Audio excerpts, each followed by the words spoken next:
తదుపరి మకర రాశి.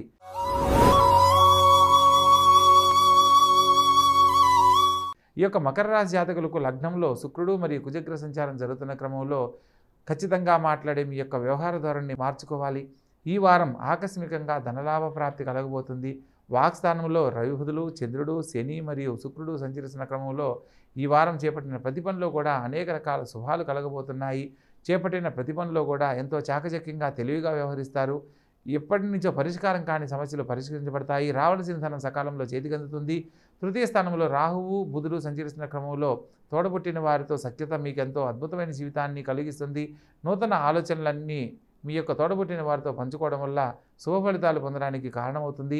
చతుర్థంలో గురుగ్రహ సంచారం చేత విద్యార్థి దశలో ఉన్న వాళ్ళకు ఉన్నతమైన విద్యా అవకాశాలు, ఉద్యోగ లాభాలు, దూర ప్రాంత స్థిర నివాసం అన్నీ చక్కగా ఏర్పడతాయి. భాగ్యస్థానంలో కేతుగ్రహ సంచారం చేత గృహయోగ లాభాన్ని పొందుతారు. గృహయోగానికి సంబంధించిన శుభార్తలు వినే అవకాశం కలదు.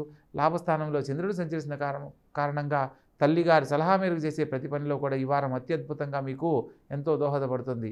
మొత్తం మీద ఈ రాశి వారికి ద్వితీయ స్థానంలో రవి బుధులు మరియు శుక్ర శనులు సంచరిస్తున్న కారణంగా ప్రత్యేకంగా నవగ్రహ ప్రదక్షిణతో పాటు కాలభైరవ స్వామి ఆలయ సందర్శనము, ఓం కాలకాలాయ విద్మహే కాలాతీతాయ ధీమహి తన్నో కాలభైరవ ప్రచోదయాత్ అనే మంత్రాన్ని ప్రతినిత్యము 7 సార్లు పఠించి ఆ కాలభైరవ స్వామి ఆలయాన్ని సందర్శించిన లేదా కాలభైరవ అష్టకాన్ని పఠించిన విశేషమైన శుభఫలితాలు కలుగుతాయి.